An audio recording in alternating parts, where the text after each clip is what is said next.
Welcome into the Cricket Nation cast, and we've got a absolute batting coach special for you today. Yes, of course, the new batting coach is Luke Ronchi, 122-time capped international. He joins me on the show. Ronks, welcome in, mate. What's made you want to get back involved full-time as the batting coach with the BLACKCAPS?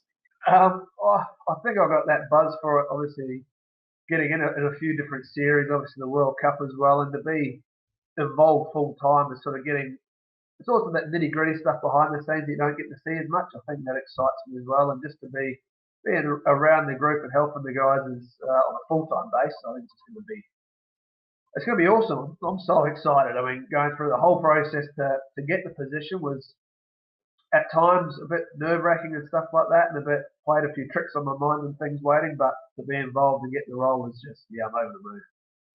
Yeah, can you tell us a little bit about that process? I mean, potentially later on we might be talking to someone who was on the panel who, helped give feedback around the batting coach. What did you have to go through? And yeah, you mentioned it, played a few tricks on the mind.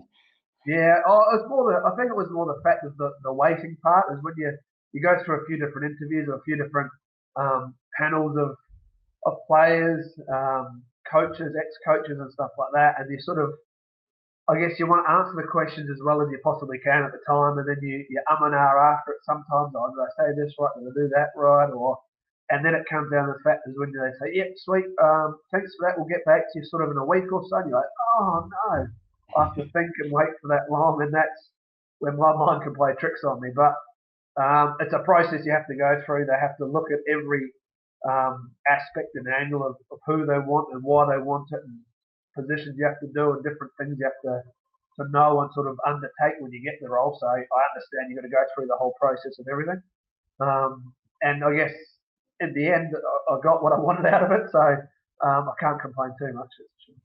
Yeah, I think anyone who's ever been for any job interview in any field kind of can relate to that. And I suppose through that process, Ronks, you probably would have had to present a case as to what you would bring to the role. So, if I'm the panel, what do you think you're going to bring to the batting coach role with the BLACKCAPS, mate? Oh, I was sort of during the whole thing. It is a continuation of where Craig McMillan and Peter Fulton had already sort of taken the role. So you're adding to that in areas that you think you may be able to help the guys out and stuff like that. But it's also I sort of look at it as well. I have good relationships with players and support staff already, which does make a difference. And then I guess I'm quite a relaxed, calm sort of person in a coaching term. As a player term, I was a bit wound up and got a bit nervy. But from a coaching point of view, it's not about me, it's about them. So it's like, well, I'm there to help them as much as they need and in whichever way they want it to be.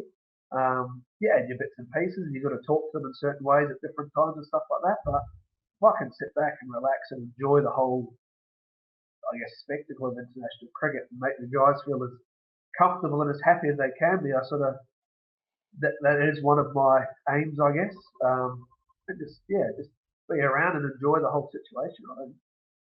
Well, that sort of answers my next question, which was going to be the difference between Luke Ronchi, the player, and Luke Ronchi, the coach. Sounds like you're a lot more calm and collected, which no doubt will suit that role. I'll quickly just want to cover back to your playing career and a few memories. Obviously, you started in Western Australia over there in Perth before coming back across here. I suppose your memories of your playing days and how you developed into a cricketer, and I suppose how you reflect on your own career. I guess you evolve. I remember obviously being younger, all it was about playing for Western Australia and Australia at the time, and that was the dream and the goal because we were living there and I sort of grown up over there and stuff like that. And then things change and things evolve and things happen that where you open your mind to different aspects of what is possible or what may happen in the future and stuff like that. And as much as I love playing for Western Australia and play with some amazing guys and have amazing friendships with guys I still played with back then, the opportunity to move back to New Zealand and just try was something you don't. I wouldn't regret if I never played for New Zealand. That's fine. I think it would be the thing you'd regret not trying in the first place. And then to come back and the opportunities I had as a player here were phenomenal. World Cups, just an amazing period of New Zealand cricket to be involved in. Some of the players you get to play with, I'm very fortunate when you look at the greats of international cricket I've been able to play with. Like you sort of pinch yourself and you understand that people dream of being in the positions I've been able to be in and stuff like that. And I think you do take it for granted sometimes. But then when you look back on it, you're like, wow, I've had amazing opportunities to play cricket, and now from a coaching point of view, coach cricket as well. That I'm grateful and stuff like that. And then I guess you look back on things you could have done as a player and wanted to do and stuff like that. But then also, if you look back, I just try and look at the good stuff because I can't change how I played and stuff. There are ways I wish I could, but that's also, I think, a way I can help players as a coach is draw on my experiences that didn't work out the way I wanted them to and stuff. And you can see players have the same mindsets or mannerisms in the way that they're trying to work through things, and hopefully I can impart some of my knowledge and help them sort of get through those periods to make them not better players, just the players they want to be and the players where they sort of see themselves and the goals and aspirations they have for themselves as well. No, it's quite the journey, mate. The humble beginnings, and Danny Virk and the Manawa too. And I was just going through your CV. You talk about your experiences.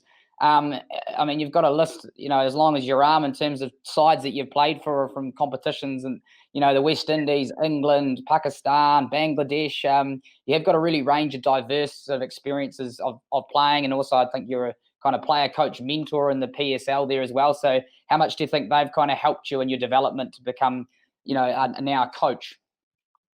I think it's helped massively because it's also so many different cultures, and seeing the way different people sort of go about their cricket and the way they prepare, play, the way they deal with other people as well. That's quite an important thing now. I think there's so much more about man managing more than the technical side of the game. There is a lot of technical stuff. I understand that, but it is a man management type thing now because each person is so different. In the past, you could almost put a blanket over and say, right, this is the way we do it. We're now just society in general, it isn't that way. So cricket is doing the same thing. So you have to be more open to so many more possibilities or ideas or ways of working that it's from my point of view, it's been amazing to see so many different cultures and players and competitions and things like that to draw on to understand the way people work. And also you get the side of playing under so many different coaches. You can see what works and what doesn't work and what I like and don't like and things that you can sort of take in your own sort of style and add your bits and pieces to it and take their good bits and pieces and sort of hopefully you can chuck it all together on one big thing and see what the outcome is. And only time will tell to see if that works or if it doesn't work, really. No, absolutely. And, you only have to look at the advent of T20 in the last 10 years to see how much the game has changed. And Ronchi mentioned there things that you picked up from players and coaches. And we've actually got one of your former coaches, a man who's done your job no less than a couple of years ago, waiting in the wings, is Craig McMillan. Before I bring him into the show, I just want to, give me some of your sort of memories, I suppose, of Macca and sort of playing, I suppose, under him. I'm not sure if you ever played against him on a sort of a rogue New Zealand tour over there, but your I suppose early memories of Craig McMillan. So my first memory of Macca was, and I don't think I worked with him the summer before we went on this West Indies tour. It was my first Test tour away, and it was the first sort of tour match. And I remember, unfortunately, I got a bit crook, so I'd literally run 15 meters. I'd be coughing and spluttering, so I was sitting down from it. But I remember Macca getting the guys in the nets there, and these nets were a bit up and down and a bit spicy. And Macca being the competitive Macca that he was or is, knew that the bowlers were going to have a tough time with getting bounces and get sort of peppered by the West Indian part. And I remember Macca getting in the nets with these guys with the flicker, and he was peppering these poor blokes like crazy. The balls went up and down, but Mac being Mac, he kept going, and he had the great big grin on his face. He was loving every minute of it.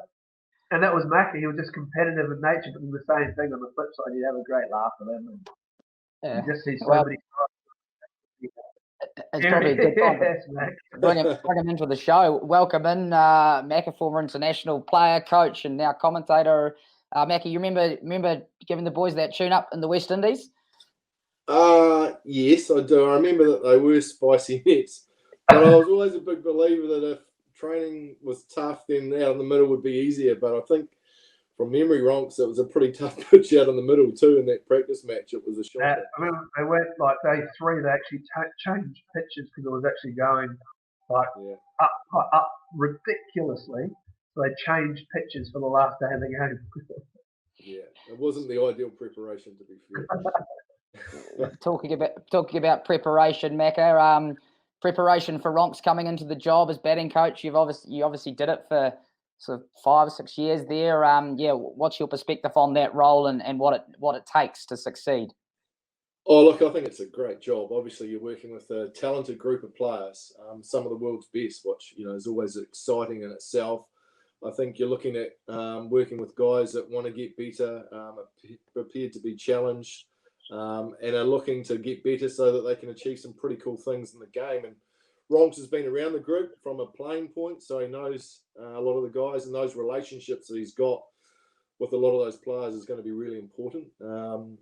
And so I think it's just a cool role. It's a lot of hard work, a lot of throwing, so that right shoulder is going to take some pounding over the next 12 months or so, Ronk. So I'd warm that up rather quickly. But you get a lot of satisfaction. While it's a lot of hard work physically, you get a lot of satisfaction when you see guys working on certain things and that coming to the fore and some performances coming out of it. How much has the role changed, Mac, do you think, in the last, from when 5 years ago to 10 years ago in modern batting and what it takes to work with the modern day batsman? Oh, look, I think the game continues to change at a quick pace, and I think T20 cricket's obviously been a big part of that. I think Ron's mentioned a little bit earlier, relationships are key, in any job, and I think, that's the advantage that he has, is that he has relationships with all those players. He was been on various tours, was at the World Cup with us when we were over there. That relationship obviously changes a little bit, going from a player to a coach. So there is a little bit more separation there, which he's aware of and he'll work on in terms of those relationships. That won't be an issue. But, I think the modern day player, I think T20 cricket's played a big part. There's a fearlessness in the way guys bat now. They're not afraid to get out. Whether it be international cricket, first 11 cricket, you see guys play some of the shots they play and you think, gee, you've only faced 5 or 6 balls. Why are you playing that shot? But that's the nature. They see it on TV. They see their idols playing those sorts of shots. So in terms of coaching, you have to encourage that. But there's also, I guess, a degree of batsmanship that we have to make sure we don't lose. And especially around the test game where I think defence is crucial. You have to have a solid defence if you're going to be successful in test cricket. You have to be a good decision maker. So it's that real fine line, especially for younger players coming through who just want to whack every ball for 4 or 6, trying to make sure that they understand the art of batting and how that works. So it is challenging. It does change, but you've got to evolve as a coach. And I think it's evolving for the good of the game. So there's no issues there. Ronks, I see you nodding away there. It sounds like that might have been some advice Mac has already given you. Yeah, well, I think that's, that you can sort of see obviously the way Macca worked and stuff, and the way the guys work as well. Sometimes everyone's about, so you've got to challenge, you got to do this. Well, you don't all the time, because these guys want to get better and they know how to play and stuff. They're working on things, and the fact, like you say about I love Test cricket. Test cricket to me is still the number one, and the way guys go about prepping for tests and working on tests is just amazing. But then there is also the flip side of, you get a 20-year-old come into a test match and they'll do something that's just like, what is going on here? But it's the nature of what T20 has done to young guys. They see guys come in and are playing flick shots and scoops and stuff, and you're like, what? But it's the way the game's evolving and working. It's like, okay, well, we've got to work out, you've got to incorporate that into their game, plus the capabilities of being able to bat for a long period of time and give the bowlers, like if it's a green wicket, give the bowler the respect to say, right, well, you've got me now.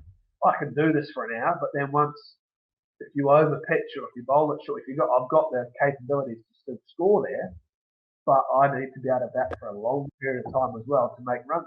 So I think the thought process of all that sort of stuff and watching, I think that's really exciting as well from a coaching point of view, from a batting point of view, from a cricket point of view in general. I think there's so many things that make it really exciting, and know that going forward, it's still going to stay the same. I think it's not going to get boring. I don't see cricket being boring and stuff like that. There's no drawn out test these days. Everyone goes, 4-day tests and stuff like that. It's like, but why? Like, how often do you get it on day 5 the test drawn? It's maybe weather, but outside of that, teams are scoring quicker. There's teams getting bowled out. There's so much more to it. It's just like, it's just really exciting. I think anyway. I mean, that fearlessness has taken, I think, the game of cricket to another level, and that's where it's exciting, because I think back to Ben Stokes' innings against Australia, I think it was at Headingley, which was effectively a T20 innings, where he was playing T20 shots that he would play day in, day out. 15 years ago, that innings wouldn't have been possible, but that's where the game's leaped to, and I think the great thing about it too is that the way guys play in T20 cricket has filtered through one-day cricket and Test cricket as well. But the great thing, as you mentioned, Ronks, about Test cricket is there still is the ability there to have to bat for 2 sessions to save a Test match. And I remember that Test match we played against England at Hagley Oval a couple of seasons ago, where Wagner, Sodhi batted a couple of sessions each, and it won us a Test series. And it was the flip side of that fearlessness of getting out and whacking the ball for 4 or 6. But that was so important in that situation, and that's the ability that we talk about with batting, to adapt to whatever situation comes up. And the great thing about batting is you get in so many different situations, and you have to be able to play a style, whatever situation comes up or you're in. So that's the exciting thing about a coaching point of view too, is talking that through with the players.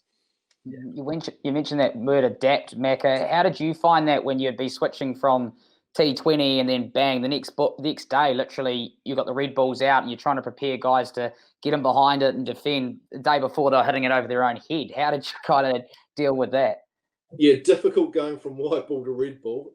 There was always a couple of sessions that were a bit ugly for guys, where they'd be playing shots in the nets that were still white ball shots, and there's a red ball, so they were nicking off to second and third slip, getting angry. But then it came back to that decision making, and we tended to talk about making that transition. That first net session was a non-judgmental session. So, as batters, we're very judgmental in how we're hitting the ball, the shots we're playing. So I really tried to talk to guys about, look, it's the first transition from one-day or T20 cricket to Test cricket. Let's not judge ourselves too hardly, just go in and bat.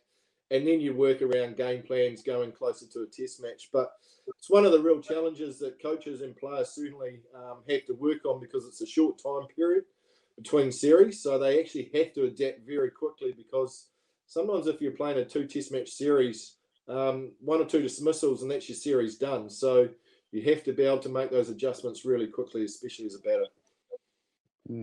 I suppose it's going to be no less relevant than this series, this summer coming up, with teams coming in and managed isolation. It's really squeezed the schedule up. There's going to be instances where teams are assembling in a different format in the next city when there's a game going on. So I suppose, Ronks, in terms of your style of preparing the players, I mean, is a lot of it goes down to preparation, scouting. Where do you sort of see your role in those days leading and changing formats? That's the biggest part. I mean, even like the first sort of T20 series, reading that the IPL guys turn up the day before the game. So it's like, well, lucky enough, I guess, you got Brendan McCullum and Shane Bond helping them out. So there'll be more conversations with those sort of guys and talking through. But they're all sort of, I guess, playing IPL T20, so it's still the same format stuff. It's just getting the team together again after not being together for such a long period of time. It's just getting that, I don't know, the bond part back into it, discussing game plans and things like that. But that's easy enough through phones and laptops and all sorts of stuff now, with getting that conversations going with different guys. And then the ones that you are there with is just changing their minds from Plunket Shield cricket, 4-day cricket, on which have been quite green wickets in most places, and now giving them that freedom to say, right, now you're able to do your thing and sort of free yourself a little bit, I guess, compared to what they've been able to in certain circumstances at the moment. But it is the same, I guess. I think now there's a lot more talking involved about stuff and the way you've got to go around it. And each person, I said earlier, each person preps differently, does things slightly differently. So it's like, well, that's what I was going to ask about. Each person and player is very different. Obviously, Macca, the classic catch cry from the Joe Average fan is, "Oh, how are you going to coach Kane Williamson and Ross Taylor? They've got more runs than you guys combined." I mean, what's your take on that, and what was your approach when you were in the role? Well, I guess the first thing you do is you build the relationship with them both, and you find out what makes them tick, what they like, what they don't like, and how to challenge them. And they're obviously great players, but great players like to be challenged. And both players quite different in terms of personality, in terms of how they go about things. And so it's just about helping them prepare so that they're comfortable, they feel they've done the work, whatever routine they've got, they've done that, and they're in the best headspace to score runs in the coming game. And I always, as Ronks mentioned, found it really interesting that everyone is so different, and there's not one method that should apply to everyone, because everyone thinks so differently, bats so differently. Everyone has different strengths and weaknesses. So those are all things as a coach, you're finding out, you're working on. Sometimes you're working on their strengths. Sometimes it might be time to work on a weakness. And it's just working the time periods as to when and how you do that. But I enjoyed, though both those guys are great to work with. Ross is very self-sufficient, doesn't need a lot of time in the nets, knows pretty much inside out what he has to do, feels comfortable after a short period of time. Kane, you throw a few more balls at, as Luke knows, and we'll find out. And there's conversations about different things that he's looking for that he has to feel comfortable about, and once he does, then he's good to go. So other things that he can look forward to in the coming weeks. And how much of the role do you think Macca is almost playing that support role? I mean, both of you guys will know batting, it can be an absolute sort of torturous profession at times, in terms of you can work so hard and yet a ball can just nibble off the seam and take the outside edge, or you can get a rough LB and all your hard work seems to be gone in an instant. How big a part is that, do you think? Oh, it's a big part, and I think that's the advantage of having coaches that have played at the international level, because yes, batting is very difficult. Sometimes you don't even have to make a mistake and you're sitting back in the shed wondering what's just happened. And so that mental side, as I think Ronks mentioned, is quite often undervalued, but very important, because you got the eyes of the world, you got big crowds watching you, one or two mistakes, and all of a sudden there's a focus on your performance. So how you deal with that mentally, and you need that strength to actually get over that. Quite often there's actually nothing wrong. It might be a poor decision, might be a good ball. And quite often as batsmen, we can be too reflective. We're looking for mistakes. We're looking for things that are wrong, and actually not much is. So they are the challenges that you face as a coach, and you have to make sure that you communicate that with the players. I suppose, Ronks, you would have seen, got a good taste of that at the World Cup, which Macca mentioned earlier, and I think you mentioned as well, in terms of you travel with the team there as kind of that fourth coach, helping out with the fielding and doing throws and everything. You would have got a good taste and sense of kind of that levelness required at the level as you'd remembered as a player, I suppose. Yeah, well, yeah, definitely. I mean, that's the whole thing. It is, and also during like a World Cup, it's not really, excuse me, it's not really the time to say, right, mate, your technique's this and this is no good and that. The World Cup, it's like world stage. It's like, okay, we'll just blow some wind up here so you feel real good, and hopefully you go out and do it the way you want to, because it's such, like I said, but the mental part of it at times, there is nothing wrong. It's just your head is not quite where you want it to be, and everything else is fine. It's just overcomplicated. And I certainly know from personal experience how much that happens. So,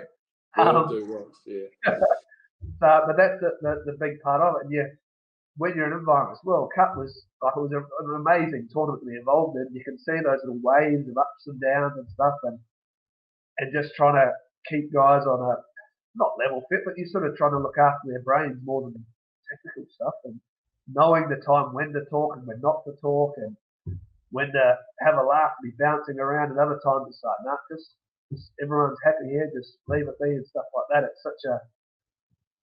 It's a cool part of it as well. It's knowing different things and the way to work and stuff like that. It's such a good balancing act, and a fun balancing act of trying to work it all out and work with different guys the way you have to and things like that. It's just a great thing to be involved in. I think it's exciting. Yeah, you can feel the excitement, and it's going to be a very exciting summer. Macca, I just wanted to touch on something I chatted with Ronks about before, in terms of yourself as a player versus as a coach. You know what I mean? And I think, you're obviously a player who like to push the boundaries and try things, and yet when you're a coach, you're very methodical, and you're aware that everyone coaches different. For instance, I don't see batsmen facing square leg when you're under your reign at all. So how did that sort of transition for you? And do you think how a player was as a player is how they are as a coach, or what's your take on that? Good question, Willie. No, I don't think necessarily. I talk, as the guys know, I talk a lot about defence, which will probably surprise a lot of people because most people didn't think I had a defence. So when I played, but I think I think you just evolve as a player and certainly as a coach, and now you learn. The great thing about cricket is you're always learning. It doesn't matter how much cricket you've played, how many games you've played, how many games you've coached, you're always learning something new, and I think that's so important that you're always open to that. And it also comes back to that part of each player being different and having a different way of going about things. Yes, you might have a core idea of how you think things should be done, but I think that just evolves over time, and as you talk with players about how they go about things. Obviously with a player, I like hitting the ball, I like to be aggressive, I like scoring runs, but probably some of my more memorable games that I can think of were actually test matches where had to bat 4 hours, had to save a test match, had to actually show that grit and get a draw for New Zealand, as opposed to some of those other innings that perhaps look better on the TV. But I think Ronks mentioned as well, test cricket, for me anyway, has a special place in my heart. So probably some of those performances rate highly for me as opposed to some of the other ones. But I think, it's one of those things. The great thing about being a batting coach is that you evolve, you learn very quickly, and you learn on the job. And Ronks will do that. He's already been part of the setup. He's got a lot of cricketing experience and knowledge from playing over a number of years in a lot of different countries, which will be really beneficial in terms of those relationships with the players. Some really nice words, Mac. And Ronk, before I drop you out and have a quick one-on-one with Mac here at the end, what are you most looking forward to when you start the job next Monday and heading into the season ahead? I don't actually know. I'm just the whole thing. I also look forward to like the cricket stuff. I know the throwing and the flicking and the work with that sort of. But it's the behind the scenes sort of stuff, the extra things that you do and have to do, and stuff I haven't had to do in the past. Obviously, with Macca and Fulks and stuff. I've been that bit coach, sorry. But now it's the added things that come into it as well, and the learnings I'm going to get from doing stuff like that. I think that's really exciting. Like Macca said, you're always evolving. You've got to learn things. You understand players more, and there's also not just our players. You look at other players and sort of see what they do and how they prepare and what they do in each format and stuff, and how you can sort of use that knowledge to help your own players and stuff like that. I think there's a lot of learning still, and there always will be, and that excites me as well to know that, along with the skill sets of throwing and stuff like that, which every coach can do anyway, then the extra stuff that you come up with and it goes through your mind and it sort of filters through everything. That's really exciting for me as well. No, awesome stuff, and great to hear you mention the extra stuff like media, Ronks. The batting coach, Macca, always up for a bit of media. It was one of my favourite parts of the job. Well, very meticulous planner for media. Macca was like, yeah. No, it's good to know you're available there, Ronks. Well, look, hey, thanks very much for giving us some time. Really looking forward to the season ahead. Congratulations on the role, and I'm sure we'll be talking to you soon. Cheers, guys. Thanks for having me. Good luck, Ronks. Cheers, Mac. Well, Mac, was that like taking you back into an old life for a little bit? Because, it's a bit of a walk down memory lane. I saw you light up when we mentioned the Cricket World Cup, which probably feels like a while ago now, but yeah, some good stuff. Yeah, there was. Yeah, and it's a great role. He'll have a great time. He's got the respect of the players, and I think back over my 5.5 years, there's some terrific life experiences being with the side and travelling, and it's also pretty cool that you're part of a lot of New Zealand cricket history. That some of the series wins, some of the performances that the team put on the board. You were a minor part behind the scenes, but you were still a part of that. So that's something that you always treasure. I suppose you get an even bigger perspective on that now. You're out of the game, and now you're into the commentary again, Macca, unveiled as a Spark Sport cricket commentator for the summer. I suppose what has excited you about getting back involved there? I know you had a little stint last summer, but I suppose you'll be looking forward to the summer ahead. Oh, I can't wait. And yeah, I'm rapt to be on board with Spark Sport, who obviously now have a relationship with New Zealand cricket, which I think is exciting for the game over the next few years. And, change your platform. I think it's going to be exciting for all the viewers out there. I think it's an exciting season full stop. We've obviously been a tough winter, not only in New Zealand, but worldwide. And I think the fact that we're going to have 4 international sides coming to New Zealand. We're going to have a strong domestic season with the Super Smash. I think there's matches on Christmas Eve, which I think is a first, which is exciting. And obviously the White Ferns as well have got some good competition as well throughout the summer. So for the cricket fan, there's plenty on offer over the summer. And I think with the commentary crew that Spark Sport have put together, I think it's going to be an entertaining summer. Well, your work in the media, Macca, it sort of fascinates me because I've been reading your book lately, Craig McMillan, Out of the Park, available in all good bookstores, I think, potentially, that you put out at the end of your career. And you obviously had a bit of maybe a love-hate relationship with the media, yet you're in my opinion, you're very good in it. You're a really good pundit. You seem to enjoy that. Can you explain that to me? Probably love-hate's probably a good way to describe it, Willie, to be fair. During my career, near the end of my career, I honestly never thought that I would be, A, involved in the media or B, a coach. So it's one of those things that I say to people, never say never, because you never know how things change. And it's 2 areas that I've absolutely loved and are very passionate about. So over time, things do change. The media, I just love being involved in the game. And I used to think sitting up in the commentary box was perhaps the best seat in the ground. That changed when I became a coach, because that ultimately is the best seat, watching the guys perform from that close. But I have to say that the commentator seat's pretty close to that. There's not much difference. Keeps you involved, close to the game. You see what's going on. You have those relationships with the group. So it's just cool to be involved, whatever way, whether it be coaching, commentating, stay involved with the game, because like we said earlier, it evolves and it changes very quickly. So it's important that you stay in touch with those changes as they happen. Do you think the different perspectives you gain from being the player, then being in the coach's box, and up into the commentary box, and then back, does that help you, do you think, as a commentator, when you know, to have that kind of empathy for the different roles and things that are going on in and around the game that you're calling? Yeah, it has to. I mean, you think differently about the game as a coach and as a commentator, and because the roles are quite different. So there has to be a degree of empathy, I guess, as a commentator with the players and the coaching staff, with how performances are going, because sometimes things just don't go your way. You know that the work's being done behind the scenes, and for whatever reason, things aren't quite clicking out on the field. So you have perhaps a deeper understanding of that through your coaching experience with the side. You know how hard the players are working because you've been part of that. You've worked with them. You've seen that firsthand. So I guess it gives you, when you do commentate, a different perspective that perhaps others haven't seen behind the scenes that you have. And I think that's always good for the viewer to understand and learn from that. At the same time, you've still got to call a spade, and it's something that you've probably never struggled with, Macca, to be pretty straight up with what you're saying. Yeah, I think that's really important because the viewers see what they see, and there's sometimes you just can't sugarcoat things. Sometimes it's a bad performance, and whether that's individual or as a team, there shouldn't be any shame in calling that out. At times, players can be a little bit heightened to criticism, especially when it comes from perhaps people they know.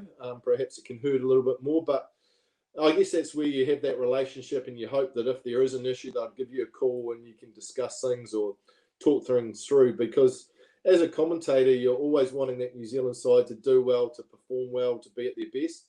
And that's where any criticism comes from, is that place. So that shouldn't get misinterpreted. You're always wanting New Zealand to do well. It's the national team, and you're wanting players to succeed as well. Unfortunately, the tough game we're in, that doesn't always happen. So at times there will be criticism at various individuals. You've obviously been in and out of the box, I think, pre and post your batting coach stint.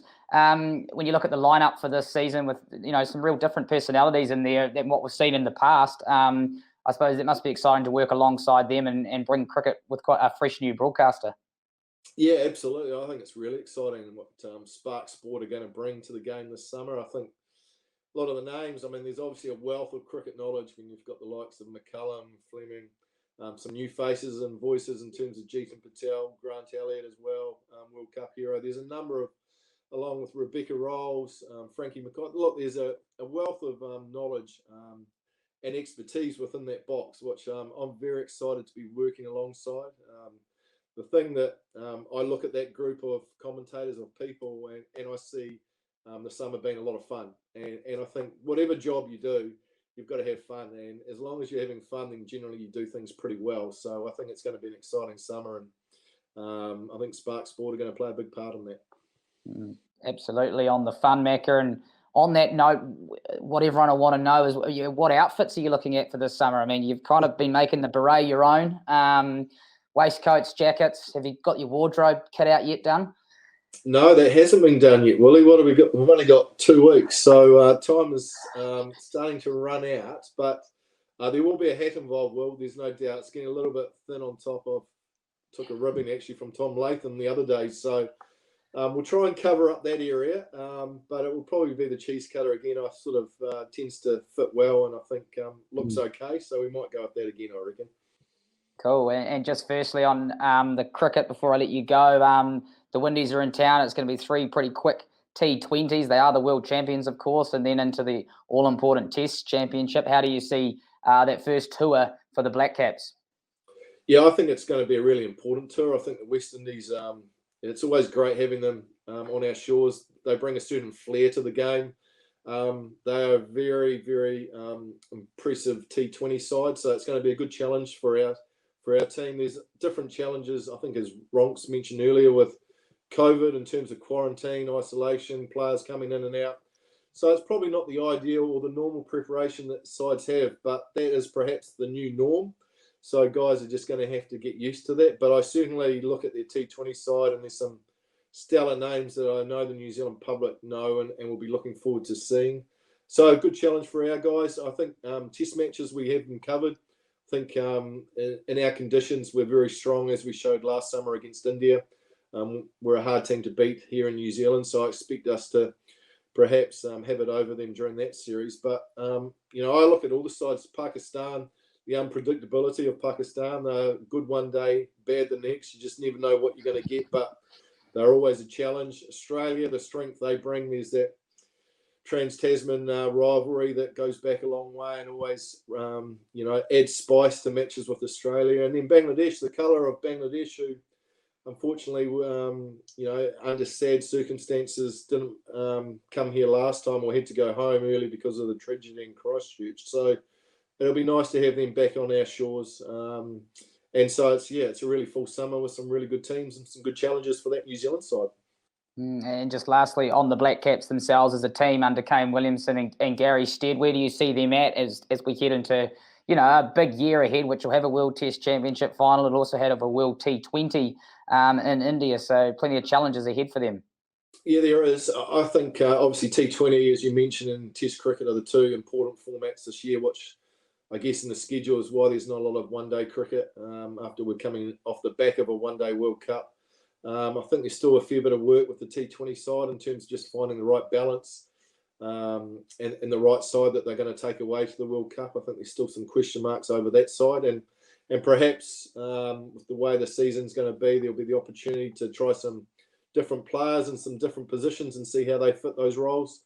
And the Test Championship's obviously very important. I think we're 3rd on the table at the moment. So the 4 Test matches we play this summer at home are crucial. And it is an advantage too, Willie, in terms of the points that are distributed over a Test series to play a 2 Test match series. So New Zealand have 2 of those, which will be important. If they can win those 4 Test matches, then I think it will put them up near the top of that table and a good chance of making that final at Lord's. How good an achievement would that be for a New Zealand team to be in a World Test Championship final, in the top number 2 spots in the world? Oh, it'd be huge. It will be, obviously it's the first, so that's always special in itself as a World Test Championship final. But to be honest, this Test side has been in the top 2 or 3 in the world for a period of time. So that's sort of where you expect them to be in terms of their performances.